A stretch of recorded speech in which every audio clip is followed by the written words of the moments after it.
Hi, my name is Cortez. I serve as Mayor of Joplin, and this is your monthly community update. For this month's episode, we're going to talk about how we can all work together to beautify our city. Beautification is one of the City Council's 6 top priorities. We've heard a lot of feedback from citizens who want to see Joplin shine.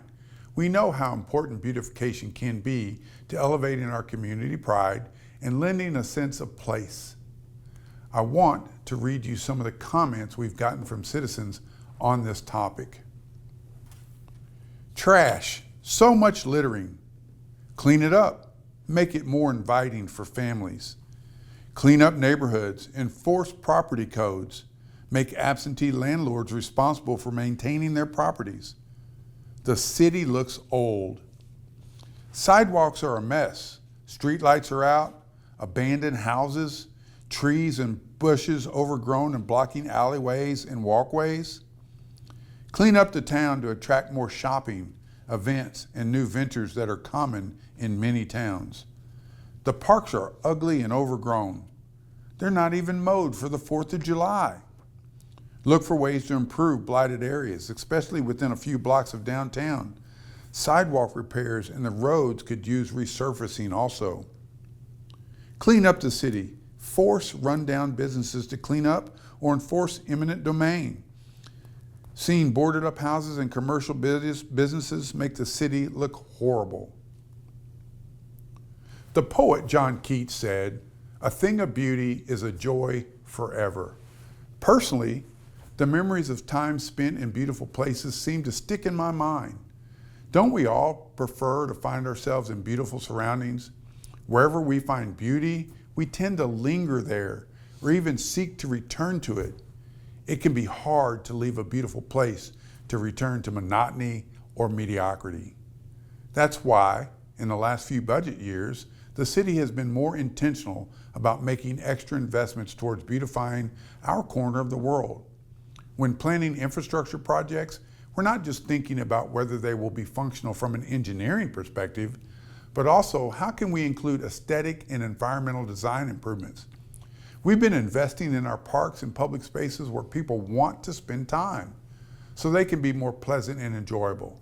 The city has also been investing in neighborhood improvements and offering assistance to struggling property owners so we can help them improve private property around town. Ultimately, the beauty of our city depends on all of us doing our part to clean up, maintain, and invest in making improvements. From fixing potholes in your business's parking lot, to planting some flowers and maintaining landscaping, to a fresh coat of paint. Even simple things like picking up trash and keeping the grass mowed. All this helps show a sense of pride and inspires others to do the same. Businesses are the economic engine of a community and a visible indicator of how successful we are. I love driving around Joplin and spotting the hearts, the murals, butterfly sculptures, but it pains me to see eyesores like unrepaired or dilapidated buildings, properties with so much potential to become something both beautiful and useful. I'm going to outline some of the specific beautification projects the city has invested in recently and explain of some of what we planned for the future.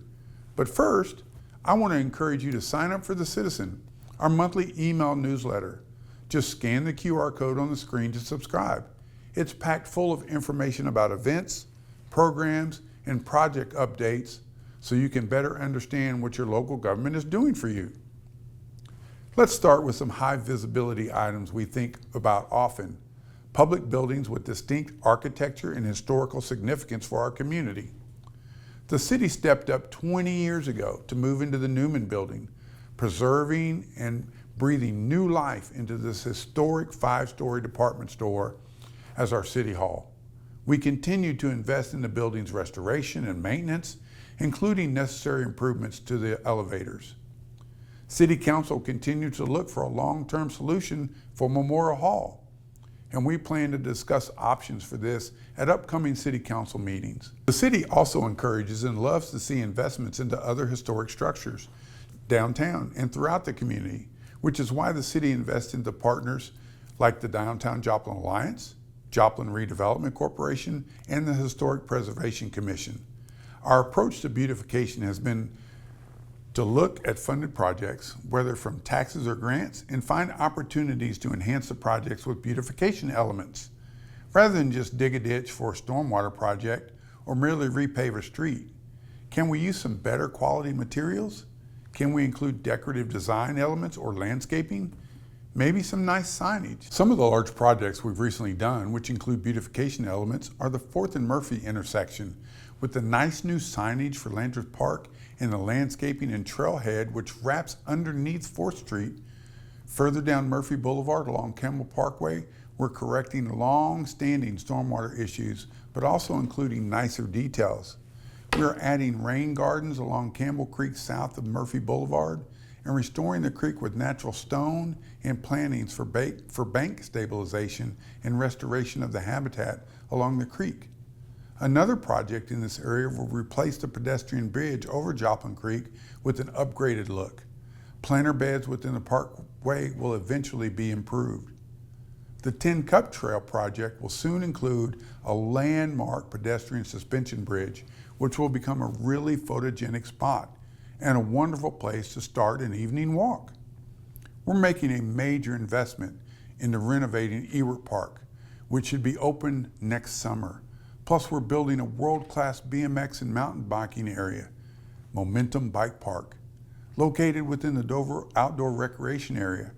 We're also planning major improvements to the Grand Falls area to create a parking area overlooking of the falls with an elevated boardwalk trail over the chert habitat near the dam, and a trailhead which connects into our growing trail network to places like Wildcat Park, which is also in line for future improvements.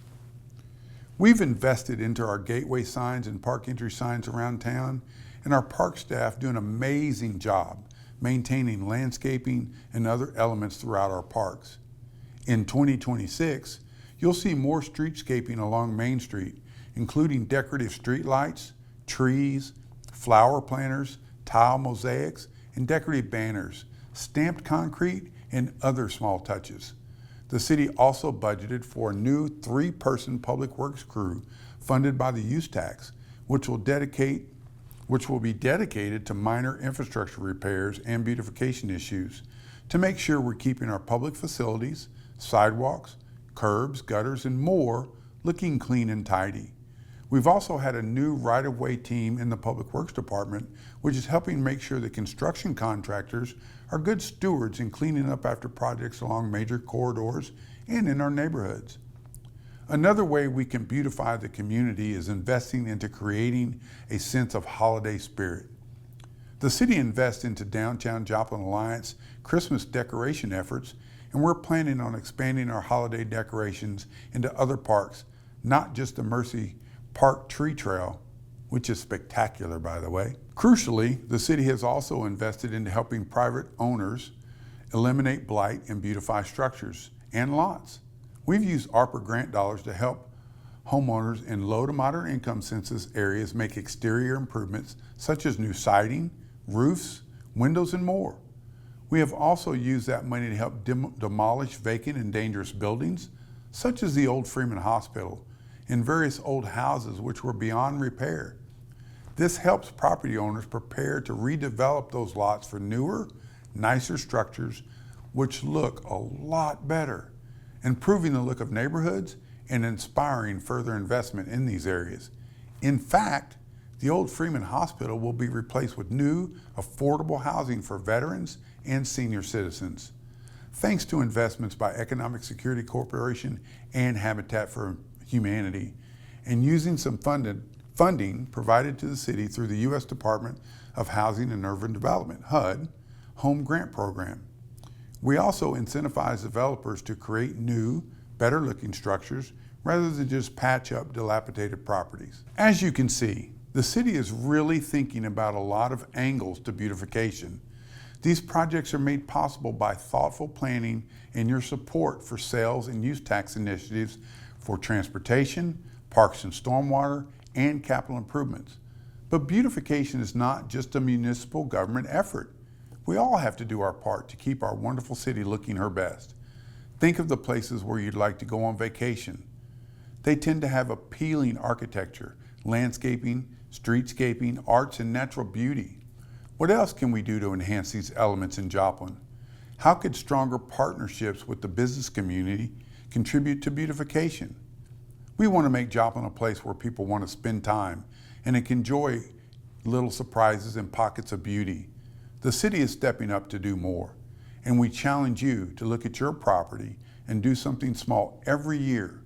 Little steps will start to add up over time. We want our reputation to grow as a beautiful town.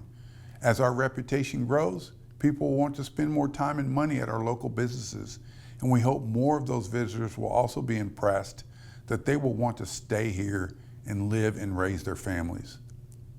That's the connection between our beautification efforts and economic development. Beautiful places can attract talented people, and employers tend to create more good jobs when they can find talented people. Thank you for all the things that you've done already to make Joplin look good. And thank you in advance for working together with us to make her an even more wonderful city. If you appreciate these updates, please like and subscribe to our YouTube channel and follow us on Facebook and LinkedIn for the latest news.